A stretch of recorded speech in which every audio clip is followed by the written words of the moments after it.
of uploads for I actually don't know how long.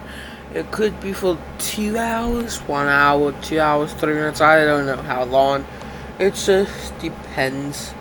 So yeah, because after this video I have to film. So I started my shift here at 4:30 a.m.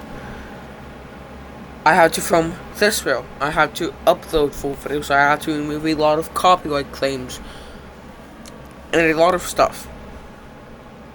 So basically, at 8 a.m. I'm going to be I'm going to start recording, start filming what my average shift looks like, which it's a day shift from 8 a.m. to 4 p.m. So I'm going to have this video for it, plus also I have to film a video for my second channel for it, plus also I have to film upload 3 videos on my second channel, which I could just make a video where I upload those 3 videos for my second channel and have that as the video for my second channel and have this video as my main channel for my main channel. So yeah, and I do have to listen to some kind of music that is partially blocked in some countries, because I already have a video that's already copyright claimed but not partially blocked. And for that video, I am going to need a video for that. I already have a live stream, so I'm just going to demonstrate what it takes for a live stream to have that. And I'm just going to use like erase song and trim out segment as it for the partially blocked live streams. So yeah, but I have to do all that. So like for the first hour, I'll just be explaining what my average shift looks like in that video. Then from like 9 a.m. to like at least 2 p.m. I will just be recording YouTube videos for my second channel. For my second channel, and basically for all of my other channels, I'll be recording content for. So yeah, and also that bucket is full. So I had to do that, and also that I do need to remove that bucket after it's been in a thing. So I have to do that, a part of that video too. So yeah.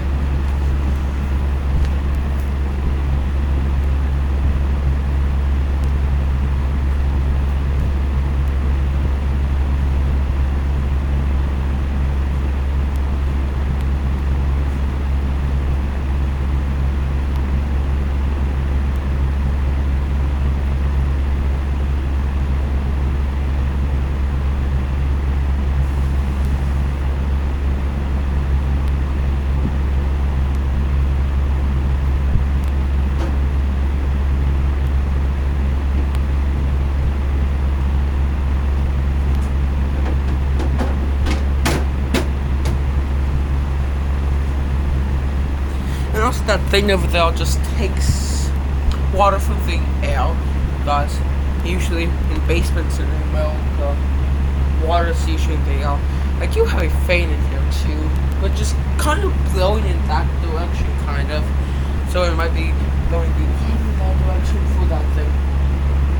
But like, for the first hour from 8 a.m. to 9 a.m., I'll probably be explaining what my average shift looks like there. Then from like 9 a.m. to from 9 a.m. to 10 a.m. I'll probably have breakfast. Then from 10 a.m. to like 1 p.m. I'll probably be recording from 1 p.m. to like 2 p.m. I'll have lunch. Then from 2 p.m. to 4 p.m. I would just upload videos and all that. Then I'm done with that video. Then I would finally get a break after recording, after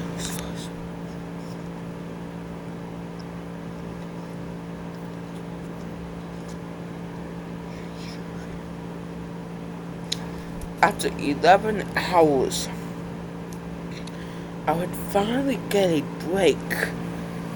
Literally after 11 hours. And that break would go from after I'm done recording to 7 p.m. because I would have dinner, obviously. Then from 7 p.m. to probably 10 p.m. I would upload that video. Then from like 10 p.m. to like at least 6 a.m. I would just record, well, I'll probably record almost a 10-hour video. So yeah.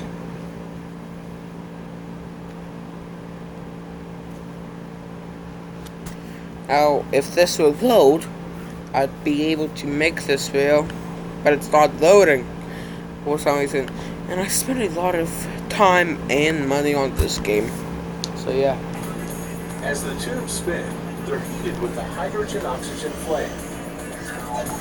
When the glass turns white, it's getting close to hitting peak temperature.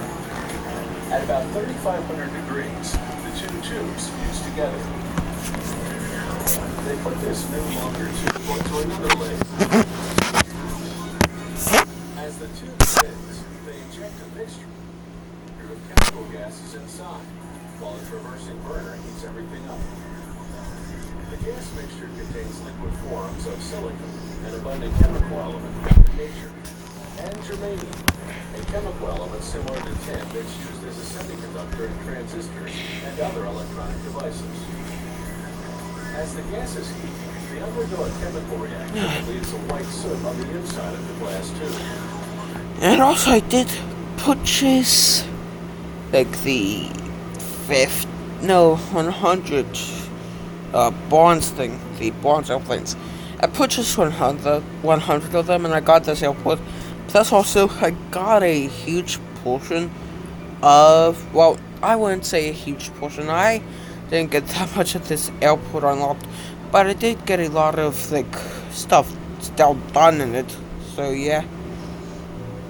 The heat fuses the soot with what will eventually become the core of the optical fiber.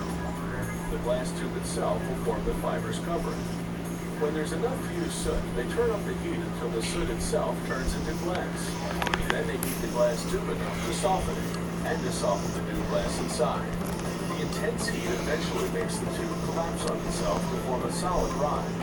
The internal structure of the optical fiber has been achieved, but it's in the form of a big bulky rod called a preform.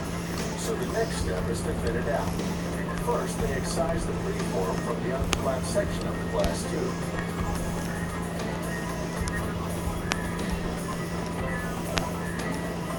Then they install it vertically into the drawing counter, which will draw out the final shape.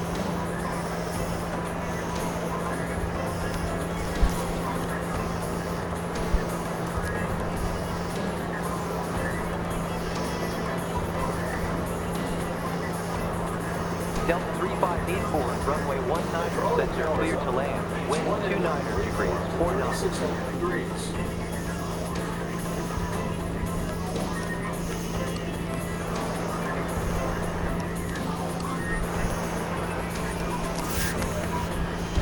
The glass softens.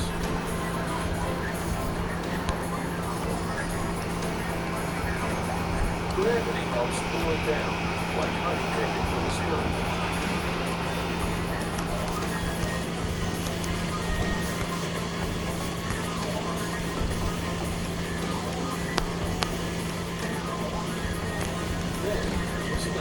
Glass as a weight.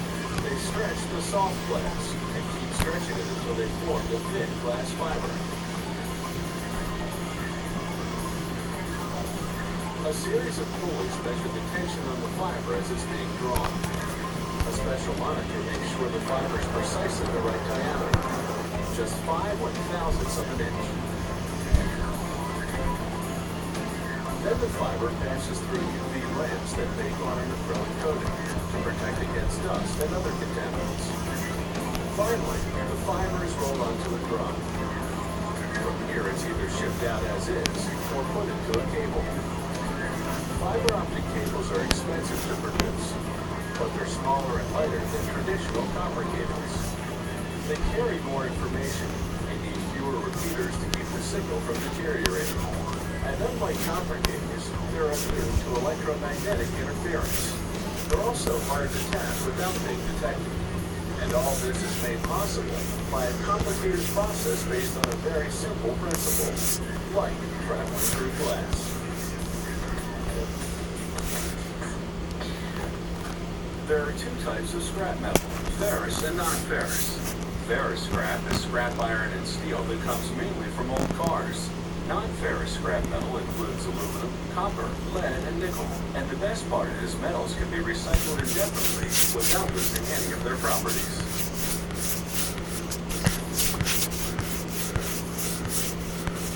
Each year, North American auto plants build millions of cars. Eventually, they end up here at a scrap metal recycling facility. It takes about 2 days to process the raw material, mostly old cars and appliances. Crane and bulldozer operators scan the raw material as they gather and stack it. They're looking for anything they can process. Propane tanks, glass, or heavy iron that will not shred, and that could cause damage to the machinery.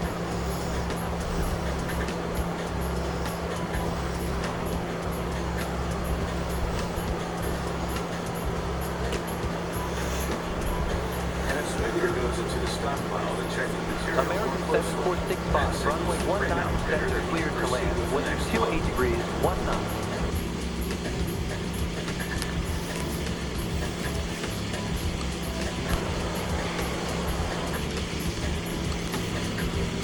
The crane's grapple delivers load after load onto a conveyor belt that leads into a shredder. The belt speeds up or slows down according to the weight of the material to feed just the right amount to the shredder. Here's the feed box that contains the shredding laid open. An inspector checks it daily for damage. There's a lot of wear and tear on this machinery.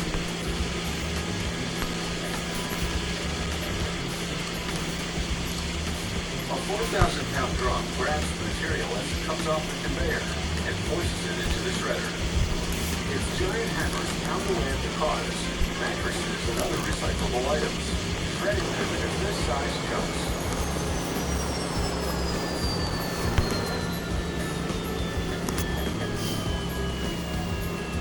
An industrial vacuum sucks out bits of rubber or glass mixed in with the shredded steel. The steel pieces stick to these magnetic drums. Anything else falls through to a conveyor belt below. Here, pickers remove any unwanted material caught on the steel pieces, and the clean shredded steel is ready for shipping to customers like steel mills and foundries. The material the magnetic drums don't collect goes on for more processing. There's precious non-ferrous metals such as copper, 3186, cleared for takeoff, wind 5 degrees, 6 knots. It all goes into a machine called a trommel, where a rotating drum separates the material by size. Any leftover residue is just trash, but before it goes to a landfill, an inspector checks it to make sure no valuable material has slipped through. Embraer 4783, runway 19 center cleared to land. Wind 27 degrees, 13 knots. The material from the trommel is evenly dispersed onto a conveyor that takes it to a machine called an eddy current separator. Inside, a rotating magnetic drum creates a strong magnetic field that repels non-ferrous metals right up and over a barrier into a storage bin. Any material that doesn't make it over the barrier goes through the separator one more time, just in case there's still some valuable non-ferrous metals mixed in.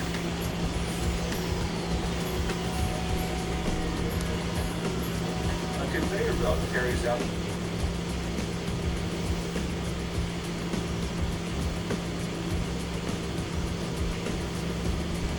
Your brain is two brains, two hemispheres, each doing half the work of you. Half your vision goes to each and half your movement directed by each brain. The left to right. Your two brains coordinate through a wire of nerves, but this wire can be cut and was, for a time, used as epilepsy.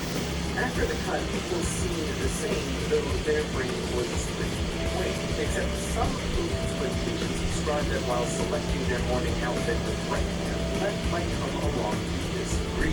Actually, left and right quite often disagree, which these split brain patients found frustrating. What's happening?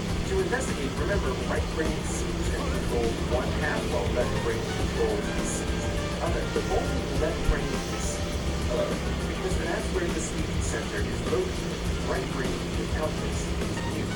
In normal brains, this doesn't matter because each half communicates across the wire with the other. But split brains can't, and thus you can show just the right brain a word, ask the person, what did you see, and you'll hear nothing. Because left speaking brain saw nothing. Meanwhile, right brain will use its hand to pick the object out of a pile hidden from left brain. This is deeply creepy.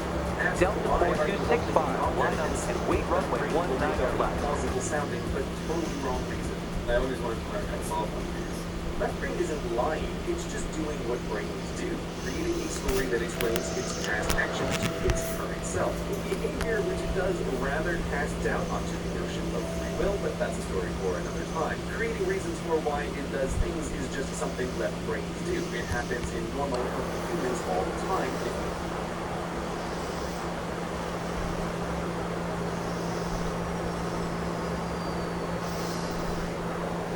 United 8837, line up and wait runway 19 left. Out there in the world of annoying ads. Boys, it's finally over. After years of stopping you from having to get a single website, any ad revenue, Google Chrome took my boy Google on Origin and publicly executed it in the back of the Aviator Karthik lot. And in only a week, I've been exposed to a nuclear amount of absolutely garbage ads. The only thing that any of this is selling me on is building literally any other browser. As someone who's in combination with the life, entirely with advertising, and almost no shame talks about how much I hate ads. I mean, that's Southwest 3933, line up and wait runway 19 left. Well, I think that the average viewer has become numb to ads, where we don't even really pay attention to them. I'm not going to say that marketing has gotten less effective, but that's why you see more and more people in the video ads, those are the ones that you're more likely to pay attention to. That's why in a random video will come to me and I'll go, Southwest 3933, cleared for takeoff, wind 33 degrees, 119. and if the video is randomly cuts with me, all state ads. Because then you're probably not going to watch where you are, and you're kind of like waiting to see so the concept where we're going to print out 490 cards that were like my as an 8-year-old. All this time later, nothing has changed. I still love the guy. I still can't afford that car. Is that every one of those that actually tries to get this garbage that we have here in Australia for what's basically out the equivalent of 7-Eleven? Go, you do the line.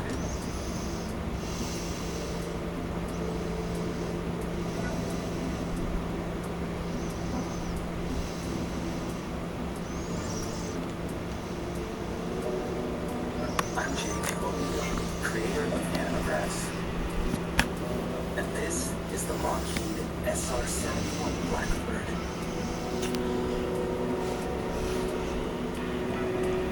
The SR-71 entered service in the United States Air Force in 1966 as a reconnaissance aircraft, or in other words, a spy plane. It doesn't carry bombs or have onboard guns. Its main defense against enemy action is altitude and speed, which made it essentially invulnerable. Sustaining Mach 3.2, that is 3.2 times the speed of sound, which roughly correlates to about 2,200 plus miles per hour at altitudes up to 85,000 feet. No SR-71 was ever shot down.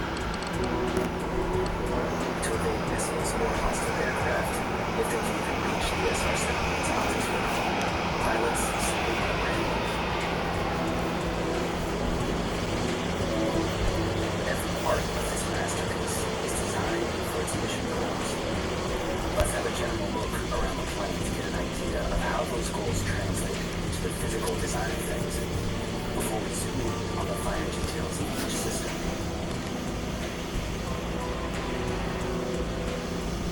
The Blackbird is a relatively large airplane compared to other fire or reconnaissance craft of the era. Flying at untouchable altitudes and speeds.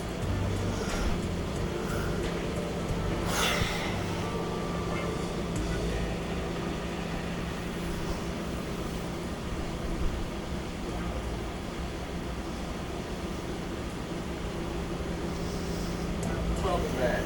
Today we're looking at crazy videos. I don't really know what we're going to call this one. It kind of is just crazy videos. Crazy, interesting, mind-blowing images and videos. And I don't know if we're going to put on a video just called Guy Looks at Crazy Things and say, dang, that's crazy. And I'll figure the title out. That's part of my job. Prepare to have your mind blown. Prepare to feel scared. Feel happy. Feel every emotion. All the stages of grief. Let's jump into it, shall we? Rainstorm in Alabama outside this hangar door. Oh my gosh, dude. Can you imagine just pulling up a chair and just sitting right next to it and just staring out into the madness? It's crazy how it's like perfectly horizontal to that. Like it's just flying by. A little bit of rain's coming in, but it's pretty much perfect. This is all fun and games until the wind changes directions to act and then obliterate. It also reminds me of one of those like lost doors, like the Dark Souls game. It was a boss fight. And it is going sideways. It's not supposed to do that. Go down like on rain drops. Interesting example of reinforcement learning. X the circle. Now let's crank it up a notch. Oh, chicken, what are you gonna do? Okay. But the tension on this one are like similar enough where if the chicken can't see color very well, it would be when it's on. I guess they can see color pretty well. And nice. Good job, chicken. Round of applause for the chicken. The chicken got the pink circle every single time. That's a perfect score. What's funny is obviously the chicken is just a obviously the chicken is just a chicken. And the people are people. And we're doing like, we get this like an exercise with the chicken, like seeing if they can learn, follow the patterns and get rewarded and all that. The chicken is just like, I don't know. Why do we gotta go through the whole charade? What is with all this? Oh, get the shape. Oh, the shape's over here now. Oh, there's a bunch of shapes. It's gonna be so annoying for the chicken, and they'll never know why we did it. They'll just prank the chicken. But good job, chicken. Did well. Still growing strong at 700 pounds and 49 pounds a day. Oh my gosh. Wow, dude. That's freaky, because I don't know, like, obviously we all know plants grow and like vegetables, they grow, that, but I don't know if I realized that it could grow so much in like one day, like overnight. Like this is like 8 p.m. on 7th, and then like a day and a half later, look at that difference. It grows like a good couple inches in every direction. Like a day, growing. 49 pounds a day. That's like me around the holidays, am I right? Oh man, I love that chocolate fudge. Oh, peppermint bark. Hot cocoa. Pumpkin pie. Glazed and holy smokes. Dude, that's freaky. I mean, cool. Honestly, really cool. It's just like downloading. It's just like downloading from the earth. 49 pounds a day. From one. BMW unveils technology that allows us to change exterior colors and CPS. I love it. I want to talk about this for a minute. This is a fun kind of promise. The technology they use to do this is so cool. The reason why I care about this and know about this is because as I was looking for that, playing this racing game, I've always thought, why can't this color of a car? Why do we have to put it car? Why can't we just do like blue car? I'm doing like a blue car today. Like my last car, which I had for like almost 2 years, was just gray. It was just like a silver. It was just top 3 most uninteresting colors for a car. And I always like, man, I love my car, but I wish it was blue sometimes. Sometimes I wish it was red. I'm feeling a little spicy that day. Now, this technology can still do monochromatic, like you can only do white and gray and maybe black. Because it uses really want to pay attention to the same thing that like windows use. Picture like an etch a sketch.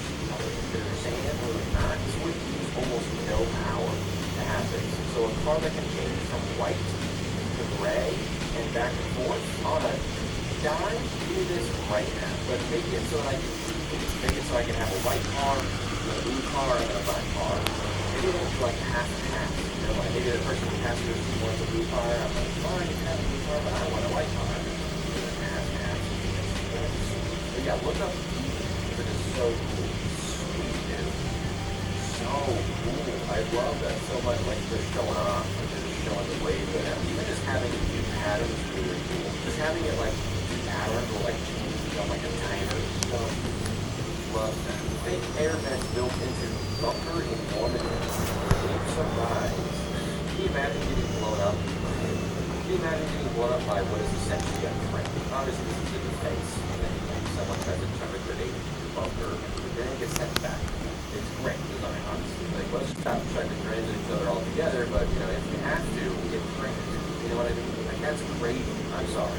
Obviously, someone getting blown up, not a fun thing to do. Why? Can you imagine your final moments being such a cartoon moment? Like, this might as well just come with a boring sound effect. Or like a, It's a simple thing, but man, imagine blowing up. Like, there's a wolf wrestling.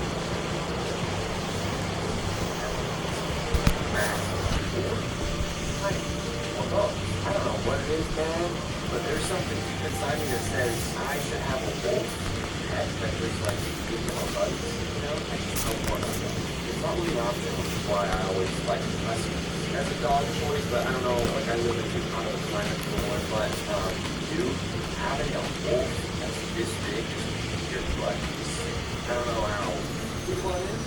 Did I just get anything that like having a tiger? I don't know if it's something that I can do. I'm gonna say probably not. But dude, this wolf's just chilling. He's just like a huge dog. Looks terrifying, but you can tell it's just like a dog. There's some feral with this guy for sure. But dude, crazy. I don't even know what to say about this one. That's a huge wolf. And she's just like petting him like a dog. But he's massive. There's nothing else to say about it. Huge dog. Huge, giant, scary dog. Big wolf. Saturn through my 6-inch telescope. It's funny because a picture of a planet will always look better when you're looking at it because it's just a longer exposure or whatever.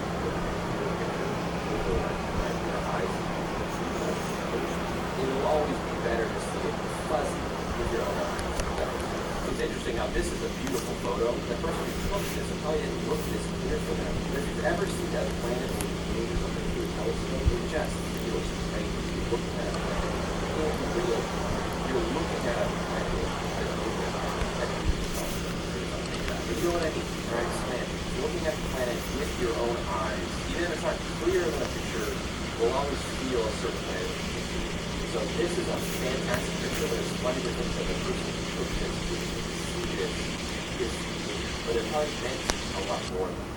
I don't know what the point of that, of me saying all that is, but it's just something I was thinking about recently. Nothing like seeing it for yourself, you know? This is what sunset looks like from space. Awesome. I want to see a video of this like sweeping over the globe. You know, it's interesting to think that it's just like a red thing. It was kind of like constantly it's just doing laps around the Earth. Can you imagine seeing this from the space station? Man, I know this is the day of me saying, imagine if, but like it's true. Like imagine, again, this picture looks cool, but imagine seeing this in person and seeing it kind of come over the horizon and pass under the horizon.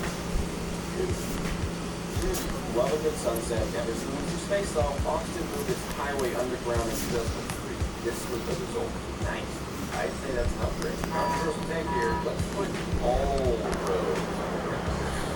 Okay, not every single one, but big highways. You know, let's put like some freeways underground. I think it'd be cool because me commuting should not take precedence over like good, nice things outside. Like I don't need a nice view that I can't see. Right. But park instead. When it's a little late, you kind of have highways and freeways everywhere, so it'd be a huge deal to like movement at all. It's a nice thought, you know. I prefer this over this. And my friends, in England, sometimes see these wavy brick fences, and curious as it may seem, this shape uses fewer bricks than a straight wall. A straight wall means that these two layers of bricks to make it sturdy, but the wavy wall is fine thanks to the arch support provided by the waves. Dude, dang. Wow, sweet. I mean, this is something I feel like I'd have to, like, use a paper and pen to visualize myself. But you can imagine, like, I guess the best way to think about this is if you have to use new bricks, new straight wall. The wave must be not enough to make it pressure wall. So like manipulating basically two walls, each one in width, and it's still shorter. So if you were to straighten out this wavy thing, it would be longer than if they just took the two brick, made it a one brick. I don't need to make it more confusing for you guys, but this is interesting. What a clever design. It looks cooler too. Like I like how it looks a lot better than the top comment. This is a lawnmower's worst nightmare. Very true. The one downside is you gotta cut the grass around this thing. Ooh, good luck, dude. My turtle follows me and seeks out affection. Biologists have reached out to me because it's not even close to all we need. Just started one day and has never stopped. I don't know why. Dang. Dude, that's... Look at him go, man. Wow. It's also fast. For a turtle, he is going maximum speed. That's so sweet. That's crazy that this is such an abnormal behavior that biologists are like, what the hell? Your turtle should not be doing that. But yeah, it's true. The turtle, like, loves this guy. Look at him. He's, like, moving across the entire room. Like, dude, you're a turtle. You should just sit there. Like, chill. Like, put your head above the water and, like, chill. I won't. I want a turtle that does this. Honestly, any pet that does this is the best kind of pet, you know? One that, like, so obviously just loves you. Look at it. Like, where are you going, dude? Come back. Give me a hug. Turtle never stop doing that. And I hope all the other turtles start doing that. The small details. In the forearms, there is one small muscle that contracts only when lifting. Otherwise, it's invisible. Michelangelo's Moses is lifting for that pain muscle is contracting. A small part of the details that was mastered. This little muscle right there. Yeah, buddy. Yeah, man. See that? That's so cool. You like that? Also, just that like moving your finger moves way back here. But yeah, I mean that's impressive. It is impressive. I mean the whole thing is impressive. I mean I feel like impressive is being covered, but you know, impressive. Down to the tiny little specific muscle details. This Michelangelo guy might have a talent. He's got a real future in his sculpting. Gillius has put up a statue that on the portal to the city of Loveland. It is like Dublin, but for land lovers. Allowing people to see each other in real time. Now this is like old now, this post is 4 years old, or acting like it's new, because it was at the time. But this portal thing, you see a couple of them, I think it's one of the coolest things. I think if we put one of these in every major city in the world, then it's like cycled day by day to other major cities like randomly, it would just make us all feel like we're all people, and like, and Arthur's like a guy, and he was like a person, and like, you know, easier to hate people when you sort of pretend they don't really exist, like they're not real, not as real like you are, you know, like how fake people are, and object permanence, and if you take them all, they just maybe just think doesn't exist anymore. But yeah, I think people like we have pre-developed object permanence to a degree, but I think that the reality that people from everywhere are just as real as you are is something that would be beneficial to remind everyone of. So I like this. Plus one for this. Put one everywhere, put one in every town. When you play rock, paper, scissors with a guy, tricky. Yeah, no. You know? And then, that'd be sweet. Anyway, moving on. Nessie's bodyguard. Just on it. Oh yeah, he's on it.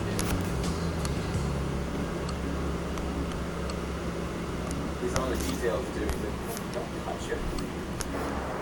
Cool. Nice. I want to put that. I gotta get me a bodyguard. People are always like sprinting across places trying to talk to me. I'm like, oh, I know I'm like super famous or whatever, but like, sure. In 1930, the Annabelle building was rotated 90 degrees over a month. The 22 million pound structure was moved 15 inches an hour, all while 600 employees still worked then. There was no interruption to gas, heat, electricity, water, sewage, or the telephone service they provided. No one inside felt it move. Man, I think we've seen this before. I want to say it's been a long time popping on the channel. I don't even know what video this would have showed on there, but I know I've seen this before. Look, it's uploaded already, so they're cool. But this is great. This is like if you show me this now for like a modern film, I would still be surprised. This happened almost 100 years ago. It is great. It is filled the entire building. If you tried to move my apartment building, it would just explode. not made as well then. The fact that they were able to just rotate this and everything the same temperature, and still have water flowing, gas, that's just all the employees just kept going to work, and every day they went to work. It says 15 inches an hour, so like if you work like an 8-hour shift, your whole building would turn like 10 feet. You like step out at a physical spot that you got in, and the next day, I don't know if they worked overnight, but like they did, you enter a different spot again, like every day for over a month, dude. So cool. I mean, I don't even know, like this is just, I don't know how they did it, but you can kind of tell from here there's a lot going on. It's so cool that they did that. And also, they must really have needed to do it because that's a crazy thing to do. You know, they were like, we really want to turn this building. So we're good. Honestly, if they can turn my building, that'd be great. Because I have like a wall outside of my windows. I would love to see the sky turn. And all my windows have like nice good views and a little more sun. I'd love that. Maybe I'll show my landlord this video and be like, riding abandoned railroad tracks in Southern California. Oh man, this is such a funny but obvious thing to get to do in concept. It's funny, like right this. And it's just moving on railroad tracks forever.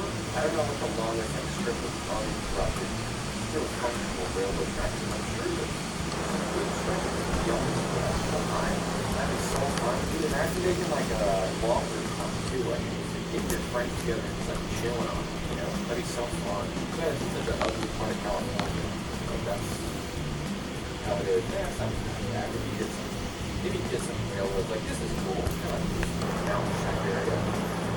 Dude, sign me up. I would love to do this. The Caterpillar that stuff slide on the back. Alright, glam.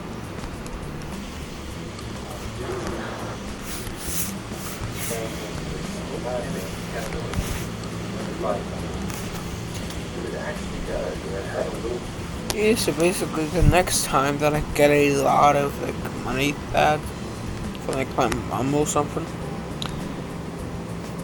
So like let's say $200.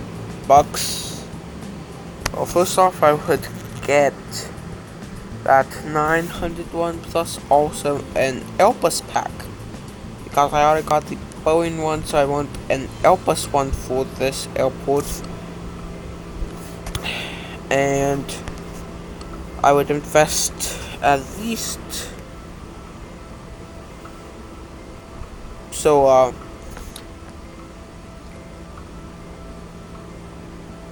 would at least invest like at least 500 of my 900 of golden airplanes into walrus, whatever that is.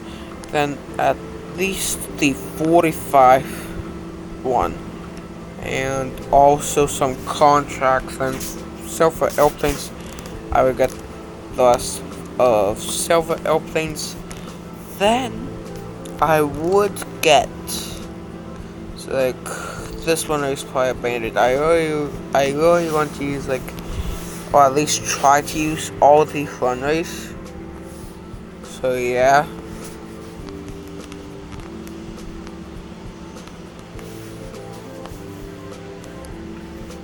So like, I think there's like buildings that I could, not yet terminals. I think there's some terminals I could buy to build or something. Unless I already bought them and didn't realize. Which I think I did.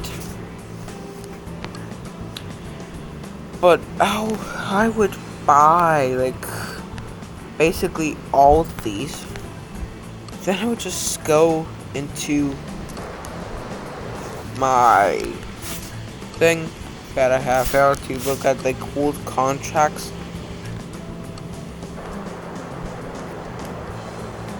After I do all this.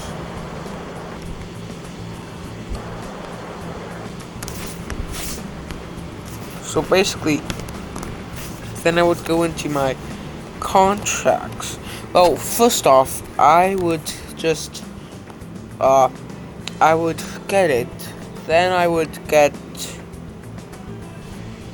the, obviously the terminals or whatever, all that. Then I would get that. I would get all that. Then I would get some handling crew, some ATC to control that, obviously. But then I would go into the map contract finder and just get basically every single contract. Like Baltimore, get all those, which I already got all that. But like to every single one that I didn't get contracts again, and I'll get. So yeah, so like basically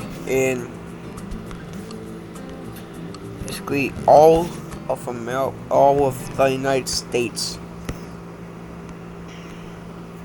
And like there's no good South American airlines that I know of, except for like FASP. So like I want to know where FASP is. Well, there's like Delta and all this, but who is FASP? Because FASP is like Brazilian, I think.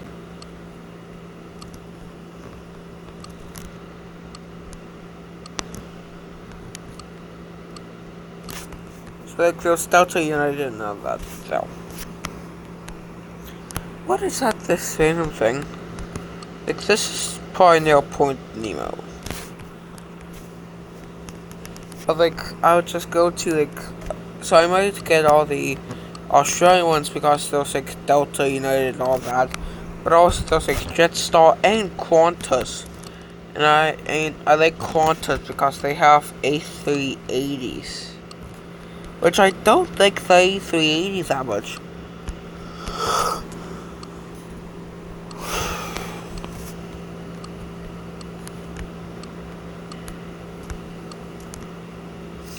But they're still A380s here.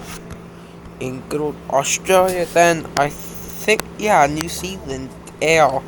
So there's New Zealand Air New Zealand, which I think don't have they don't have A380s. So yeah, but like I won't get anything from China. Basically, well, they don't have any good airlines there. There's only like Air China Southern, Air China Eastern, all of that. I might get a lot of contracts from like India though. There's also definitely a few from the Philippines because last time I checked there was like this, which there was a Boeing 747, that was 400. There was Antonov, which has the A124. Plus also I think Philippine Air has like a Airbus A380.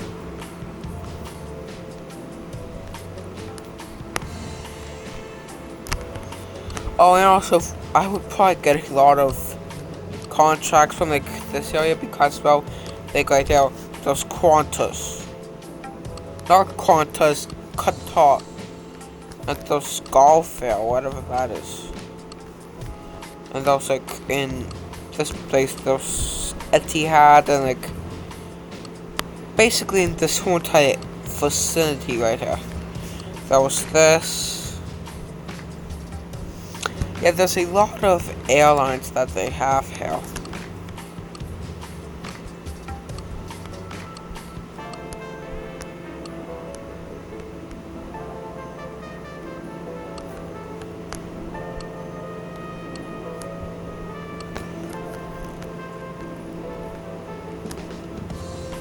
And also in Europe, there are a lot of contracts. But I would get a lot from Germany because they have like Lithuania, Discover Airlines, DHL, Delta, Condor, and a lot more. So yeah, why did I just actually press back down to here? Oh, I need to probably land like planes and all that. Like, use plane and take off this plane and like do this out to land.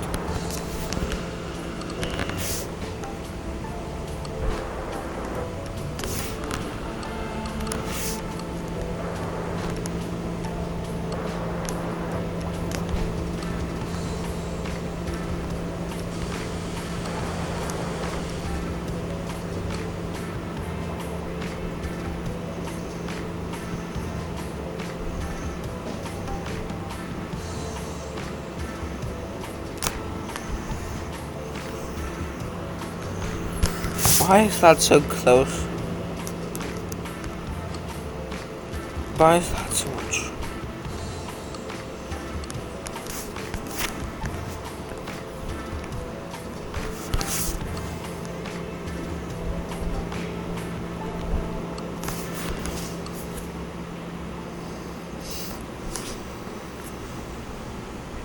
Tiny snake. That's so funny.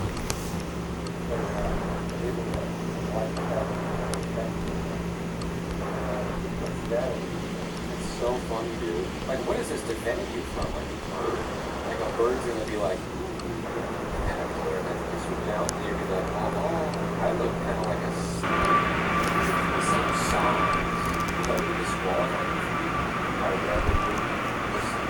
Like, if you don't do things like that, that's good. What a funny mechanism. It looks like a snake. This looks like a snake head. It's bigger. It's so funny. What a specific thing to do. It is going to have like spikes that come out of it. It just looks like a snake. Now show me a snake that looks like a caterpillar. My grandma made this table all by himself. Little scratch. I got the plates and blocks. Assembled and decorated the table.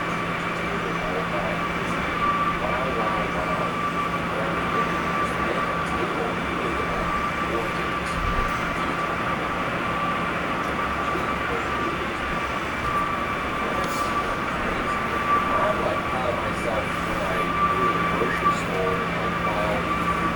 Hi.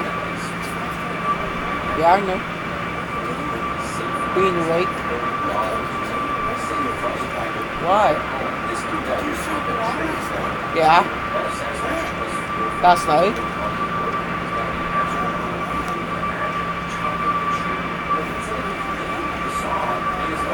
No.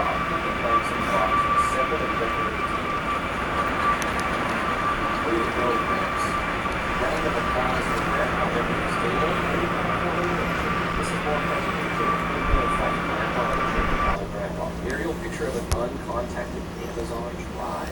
You're flying over and taking pictures? Like freaking them out, dude. Can you imagine your people just living out in the Amazon and like a bush flies overhead? Although they're probably used to it. It probably happens a lot, but I wonder what their explanation for it is. It's interesting. I don't know if this is going to be opening too big of a can of worms, but it's like these people, like, they this works for them. And so it's like, obviously, it's not on us to be like, show up and hey, you guys want like, DoorDash? Like, we have all these other things now that make your life easier. But it's like, November Mike Victor, Juliet, it's like, Star oh, Wars, yeah, like, pushback they're approved. cures for a lot of diseases and stuff. And it's like, maybe they don't even have it's a weird conundrum where, obviously, they're leave them be, obviously. But it's interesting, it's like, you look down on them like, man, they're living without all this technology. Or you look up to them like, man, look at them living without all this technology. Like, they're making it work. They're just out there with their hands. And we're talking about the technology that's like how to make a fire, how to cook this, whatever. Like, all these walls, like, you know, they've got their own technology, even if it seems primitive to us, but it's interesting. Tribes like this still out there doing their thing. Alright, enough philosophical speech. I feel a dumb joke. Isn't it crazy that these Amazon tribes don't even know about Amazon? November Lima, Charlie, India, The astronauts and wait runway 19. stay on Earth before they travel to space tomorrow to spend the next 6 months on the ISS. This is the face of someone who's about to leave the planet. Honestly, that seems right. You're like kind of nervous and excited, and also like in awe, and also like maybe not fully able to wrap your head around it, especially if it's your first and maybe only time to leave Earth to go to space like as an astronaut. What would that even be like? Like if I'm flying tomorrow, like I'm on a trip tomorrow, I can't sleep the night before. I'm like, I'm gonna miss like variables when this happens, like it's stressful. Oh, it's like making stressful. Imagine leaving the planet to go somewhere in space for 6 months.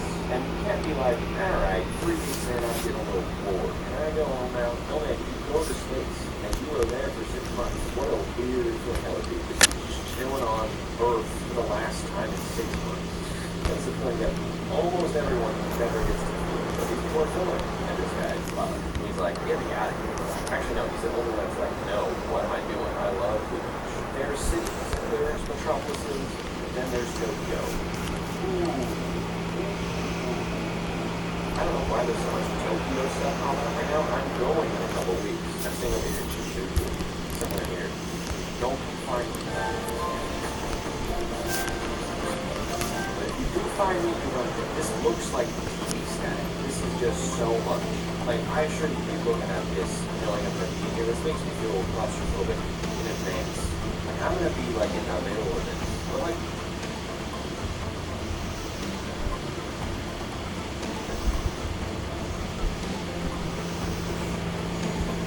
Aerogels are the lightest solid materials on Earth. They have nano-sized pores that make it difficult for cold or hot air to penetrate. Used to insulate the electronics of the water spreaders and to capture comet heat, aerogels are among the most fascinating materials. Aerogels in shape forms look almost like holograms, yet they feel like hard foam. It's why they are often called frozen smoke or solid smoke. Making them starts with 4 ingredients: a chemical called TMOS, methanol, concentrated ammonia, and water. The technician adds measured amounts of TMOS and methanol to a beaker that has a magnetic stirring at the bottom.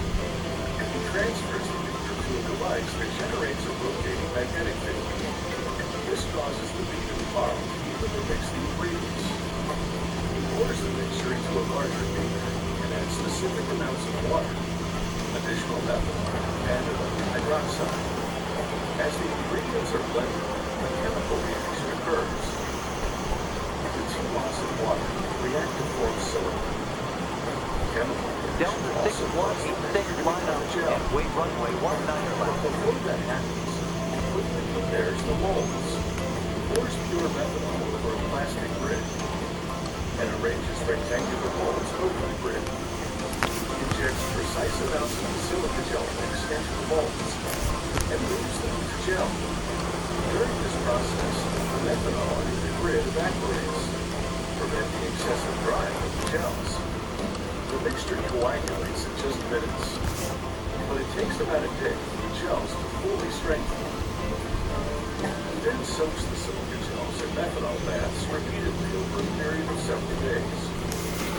The methanol seeps into gel's pores to flush out impurities. The gel pores are so minuscule they can't be seen with the naked eye.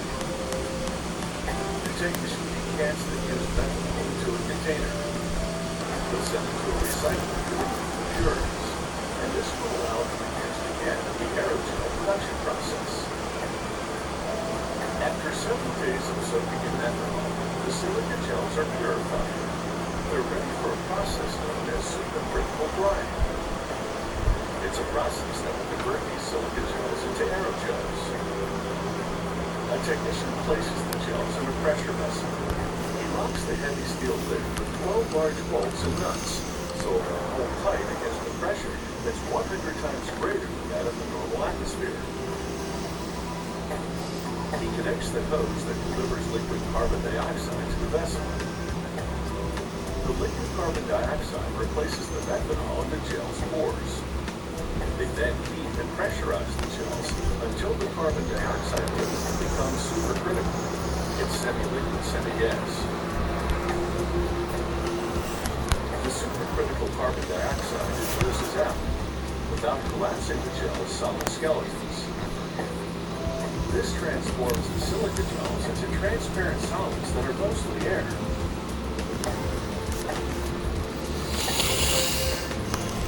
To demonstrate the insulating properties of the nano-sized pores, they put the wood coolers under an aerogel with a peanut butter cup on the top. It doesn't melt.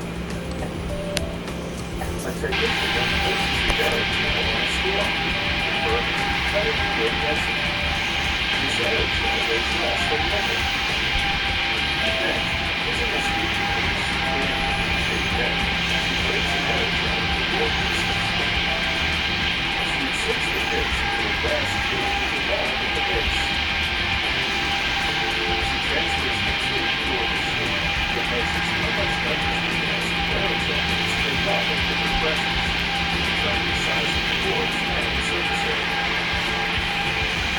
Arrow channels can have other functional properties.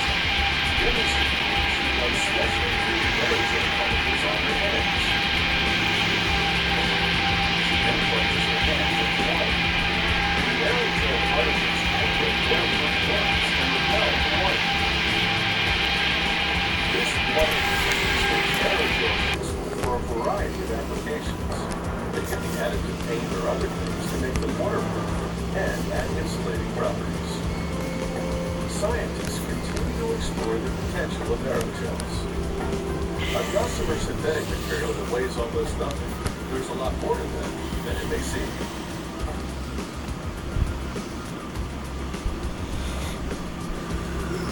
Welcome back. Today we're reading shower thoughts. Thoughts that people have had in the shower. And not literally necessarily, but you ever had those moments when you just come up with a really good comeback or like something just reoccurs to you? Is that what happens when you're alone with your thoughts kind of like chilling? You think of things that are kind of mind-blowing? Imagine if we kept ourselves undistracted more often. Maybe the cure for cancer is out there. We're just not too busy to figure it out. I'm too busy watching YouTube videos and then making YouTube videos. Plus, I don't know how anything works. That's a problem. These are going to be fun. Let's jump into it. Here's our first one. This one made me chuckle. I hope it makes you chuckle too. Why don't we trust pasta? Why must we have a window on the box that proves there's pasta inside? Yeah, what the heck? It's true. Why do we have a little window on every pasta box? I know that the real answer is so you can see what the pasta looks like. But there's a picture of the pasta on the box as well as the word telling you what kind of pasta it is. Anything else, you're like, okay, I know what's in here. I don't think they're going to lie to me. If it says it's going to have 6 Pop-Tarts in it, I don't need a little window to prove they're in there. I believe it. Yeah, I'll buy it, knowing that there's going to be however many strawberry Pop-Tarts in the box. But freaking pasta, it's like, trust us. There's pasta in here, and it's the one that we said, in case any doubt, like, bro. Obviously, there is a real reason, but it is funny that it's like the one thing. I don't know. It was a funny observation. I'm like, I've never thought about that before, but it is true. It's like one of the few things that just has a little plastic window that you can see the pasta. Make sure it's in there. Make sure it looks good. Fine. That's a good example of a shower thought. It's like kind of pointless, but kind of like a dang, kind of a realization that just has no weight at all. You know, that's really kind of a realization. Considering how much of my personal information is collected, targeted ads should be way more appealing. Yes, although this one makes me feel like maybe there's something wrong with me because maybe the ads are accurate. And I say that because I get so many just trash, really almost like uncomfortable, like anime mobile game ads. Maybe that's just what all, like a good portion of ads are on the apps that I use. But I'm like, shouldn't you know what I like? Like, I'm not into this. Do I have a history of downloading these games? Do I? Uh-oh, I've got tension impact. I'm the reason. But jokes aside, like, there is kind of some truth to this. You know, it's like they collect so much more data, we know that. They probably know where I am right now. If the government or anyone in social media tech business wanted to find out where I am, they know where I am. They can track my phone. They can just know that I don't really go out very much. They can talk to my internet service provider, and then they'd be like, yeah, he's on Reddit right now doing the same old thing he always does. What was they cool? Drone strike him or whatever. So they know exactly everything about us, but they advertise the worst things. Like I get the stupidest stuff on Instagram. I get the stupidest ads on TikTok. I get the dumbest things ever on like any sort of app that I use that is like the free version, so they make me watch ads every so often. It's always like the most dumb thing in the world. I'm like, isn't this a waste of the advertiser's money to show it to a guy who is not only not interested but never will be? You know, you should be able to know. Maybe I'm oversimplifying how it all works. Maybe it does work. Maybe they do do have data that would make them think that I'm interested in their goofy, like gross anime games, you know. But I'm not. I'm good. I'm chilling. Show me like something useful. Show me an app that lets me find the TV remote. You know what I'm saying? I think it's always getting like, where's my dinner? Oh, DiGiorno is also delivery now thanks to Uber. Yeah, right? Again, pointless realization, but a big one. Because DiGiorno's whole thing was like, it's not delivery, it's DiGiorno. That's like their slogan. It's as good as a pizza you get from a pizza place, but it's a frozen pizza. I think that's the whole deal. But now you can get it delivered through like Uber Eats or DoorDash, which is just silly. Just common. Nothing even wrong with that, I don't think. Air Shuttle 0758, line up and wait runway 19 left. It's like, yeah, it hardly happens naturally, but it is a funny little bit of irony that you get a frozen pizza delivered. That is funny. That is a funny thought. Absolutely. Are you guys vibing with this like I am? These are great things. Maybe this is like old guy humor. And by old guy, I mean like not funny for the kids.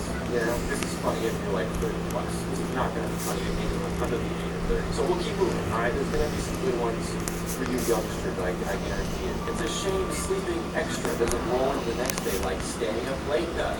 Yeah, what the heck, man? How come if I'm tired and then I sleep even the normal amount, but then wake up later in the day because of how late I was up, I'm still tired. But if I sleep 15 hours straight, which I don't think I've ever done, why would I not be good for 2 nights? You know, why can't I skip the next night and feel fine? Also, a side note, how come if you ever oversleep, at least for me, if I ever oversleep, I have a headache?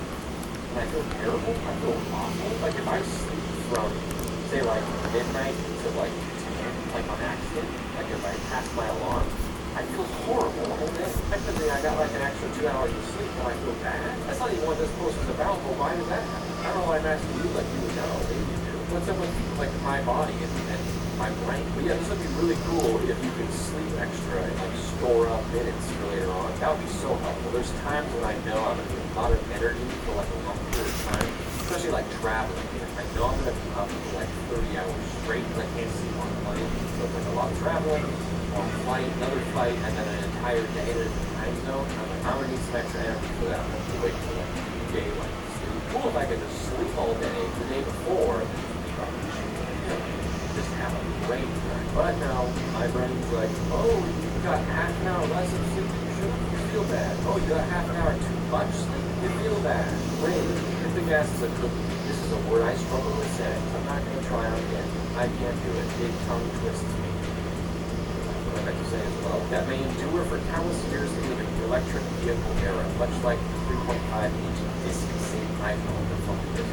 Yeah, I mean, there's a billion of these things that we say, like dialing a number or like hanging up the phone, rolling down the window, stuff like that. Like, we still say it. We still say like, hey, roll the window down. But now you just, there's no rolling at all. Hanging up the phone, you just click, set down, or put it in your pocket. But yeah, you used to hang up the phone to hang up the phone. So there's lots of like phrases that we say that come from somewhere, but their meaning is not lost now. We're not lost. Like, yeah, hit the gas is something that currently makes sense, but if we live in a world where there's no gas pumps, which maybe we will, yeah, they'll probably still say hit the gas. And it will just be like, it's something they say, don't think about it. And then someone will post on Southwest 3933, start up and put it back through. Gas refers to back in the early 2000s when they used to have cars with responsibility. That'd be fun, man. Something to think about. Even the like floppy disk icon is like old to me. Like when I was a kid, we had floppy disks. Like I had thought about on floppy disks. I had some computer games on floppy disks that were sick, but that was like 25 years ago. And I haven't really interacted with a floppy disk since. Makes you think, even if you think the moon landing was fake, never since the fact that we went 5 more times. That's true. It's always like the moon landing was fake, not like all the moon landings were fake. Honestly, I don't believe the moon landing was fake, but like imagine a world where it was, and the people that staged it, you know, chose to like double and triple and put people down by just we win again, and we win again, we win again. And it was like, okay, like we get it, all right, yeah, we believe you. I mean, it's almost like more suspicious the more time you do it. Although because it's more suspicious to keep doing it, it almost makes it more, I don't know, like why would you keep doing it, you know? you're gonna like United convince them that you did 1875, think it start by out doing it and push 3 back times. through. I don't know what I'm saying, but you know what I mean? Like that'd be fun. Imagine faking the moon landing like 6 times just to like really hammer home that we win. But you're like, I'm really trying to convince everyone that we're gonna have a baby. So I always think it's interesting. This is true of a lot of conspiracy theories. Like, how would no one have blown the whistle? You know, like if the moon landing was fake, if there was only one moon landing, 5172, start all out and push racing back through. how would no one have like told all the others that no one was like the USSR wasn't going to tell on the US for making it up? No, they were just kind of like, you're BS. Anyway, pretty funny to think of faking the moon landing 6 times. Like, okay, we did it. You went to the moon. Stop. You're embarrassing yourself. Naming children after flowers and herbs is normal, but naming them after fruits and vegetables is strange. Yeah. You got like rose. You got like rose. There's a bunch. All right. I just can't think of them. Like obviously you wouldn't name your kid like sunflower. I don't think you would name your kid like cilantro. Probably. I never know it's hard, but you would definitely not name your kid watermelon. You know, that would just look at all. You wouldn't name your kid carrot or cucumber, but you could name your kid pickle. I would be down for that. I think you could name your kid pear, right? Because like a Perry is a name, right? I mean, yeah, Perry. Perry the platypus, it's a name. So you can name your kid Pear, and then his nickname could be Perry. So I'm sure if your name is Perry, you probably get nicknamed Pear. It would work the other way around, I think. You could be named Apple, your nickname could be Cap, or like Cap. Actually, that's terrible. That sounds like a total iPad food. Flowers and herbs, there's a lot of ones that make good names. And there's not a lot of fruits and vegetables that make good names. If immortality is real, procrastination will become the most destructive force of existence. It's a little bit of hyperbole there, the most destructive force of existence, but I get what they mean. Heck, it already kind of is detrimental to the person. They speak from experience. Hello, fellow procrastinators. What are you procrastinating right now? I can watch this video. I probably should go do that, but it's real though. Like, I have a problem with procrastination. I think I've gotten better with it. That doesn't mean I'm cool. You know, like, I wonder who I'd be if I did ever procrastinate. Like, I would be such an unstoppable force if I choose to procrastinate. The amount of things I wanted to do or aspired to do or thought that would be cool if I had time. I could think I would not procrastinate. So if I was going to learn forever and I procrastinated that whole time, imagine 1,000 years of what we could do. I think kind of a strange way to process this one. But yeah, procrastination would only get harder the longer your life or only know you've fallen asleep once and woken up. Dude, sleep is so weird. Honestly, any ones that we find today that are about sleep are going to be good ones. Sleep sitting back in his chair and having one of those little rants he does. Just chilling now. Oh, he put his hand over the back of his head. Oh, this is how I was hanging up to you on. You know, sometimes I'll be like, and I like light up Delta 5172, line up and wait runway 19 your left. How am I gonna do this? Like, I know that's my goal. I've been doing it every night, almost every night for my whole life. But it's still like a strange phenomenon where I'll be like lying there and I'll be feeling it kind of coming on, and I'm like, I'm just gonna snap to tomorrow. But what's weird is that you also kind of like feel the time pass. Like that's probably the weirdest part. You don't just like snap and wake up like that. That would be weird. You just are asleep for a while and you're conscious of how much time has passed since we're in bed last. At least for me, I like I'm aware that a bunch of time has passed, and then I'm like there. It would be really weird if you felt like it instant when you're kind of like snoozing, and you're kind of like fading, and you just boop, and it's the next day. That would be really weird. I won't rant more about that because I feel like there's more I want to say, but I realize that's how those are supposed to go. But yeah, you don't really know when it's happening. You just kind of like there is a wall where you slip out of consciousness, but it happens all at once. Like there's a point where you're like you should stop retaining memory. Maybe you do experience it, like you just don't remember it. Like I don't remember the app is pretty easy. Obviously, you gotta do it. Do it. Get a good night's sleep tonight. You know, drink water, all that. You gotta do it. But it is weird. It is very weird. Now we do it. That we just go unconscious for like a third of our day every single day. That's the doctor. But it's kind of a nerd. Mini golf has more in common with pool than with golf. This is what I'm here for, man. so inconsequential, but it's true. In golf, you are whacking a ball like way far away. I mean, I don't know how far, but pretty damn far. It goes up to the sky and it comes down. Then you do putt it. Like, crank it back a lot like mini golf. That's like the same thing as mini golf. But it has more in common with pool, which is just hitting a ball with a stick like a short distance into a hole. Maybe it's somewhere in the middle. It's kind of a midpoint. So it's definitely commonality with both in lots of different ways. Mini golf seems like a blend of the two rather than leaning more one way or the other. But it is funny. Mini golf is really not like golf. Not at all. Like, you could play football, like tackling football, then you could play like two-hand touch, where it's a tackling is like double hand tackle. It's still pretty much football. Granted, it feels a little different. Right? But it's still football. Then you can play basketball 5-on-5, you can play basketball 1-on-1, it's still basketball. But if you play mini golf, oh, that ain't like golf at all. That's a whole other game. It kind of makes me want mini golf to be even more like pool. Like, I want to play giant pool, like where you can lie down on the ground and kind of like hit the ball towards the things. Is mini golf even a sport? Is it cool? A sport? I'm not that. But make pool more like golf, or make something that's like both. Make mini pool, or mega pool. Bigger pool. Oh my gosh, here we go. If they called it mega pool. Air shuttle 2666 and wait runway 19 They're managing their expectations by naming it after golf. That's actually a good point, because I don't want to play full-size golf. I want to play mini golf. But if I'm going to play a giant pool, I want it to be cooler than mini golf is. That's actually a really good point. That kind of says what I was trying to say. That, yeah. Okay, all right. You know the ultra wealthy are boring because none of them had the idea to buy a fleet of World War I era warplanes and put them with football guns and massive dogfighting. I mean, sure, but that specific example, I don't know about that. But kind of sort of true. Like, why are all these rich and wealthy, like infinite money type people being such goofballs? You know, like not in a good way. Why are they just seemingly up to kind of no good? Just do something fun. You could do anything you want, and it wouldn't even like affect your overall thing. You could build some crazy things. You could make the coolest game room ever. You could build a glass house underwater, like I always do with Minecraft. You get to do crazy stuff.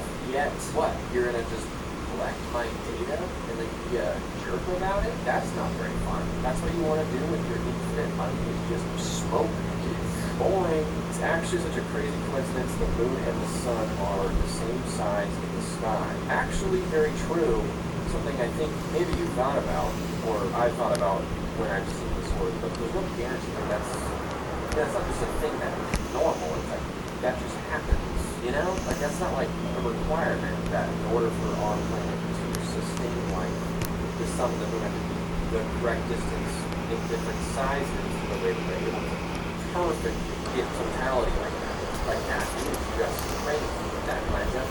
I read a comment about this once, and it was saying if we were ever in some sort of intergalactic thing someday where we were like other worlds, that would kind of be like our thing. It would be like the planet that has this very unique thing. Like, it would be something worth advertising for, like, Earth fluid. Again, it's sort of just like a mental image, but like, you know, it is that unique that if we ever found other societies in the world, they would probably be fascinated about that on our world. It's that unique. We take it for granted because obviously this is the only planet we lived on, and that's how it's always been. That can happen, and we see it. And obviously, when it does happen, I would say confidently that most of us are pretty like amazed and wowed by that. So it's not like we take it for granted entirely, of course, but I think the reality that even can happen is something that we don't understand how rare that is. And then, like, that could be like our intergalactic thing.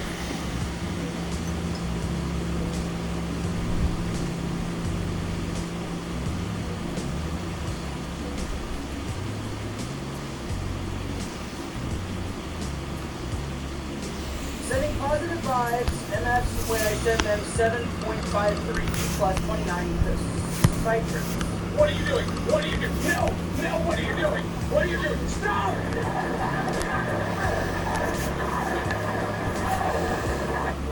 And we're going to need all you science fans out there. I'm going to need an explanation of this one, because this is going right over my head, bro. I feel like I'll understand this one. Nightmares taste like anyway. I'm not disappointed. Well, that's gonna be the end of this YouTube video, and bye.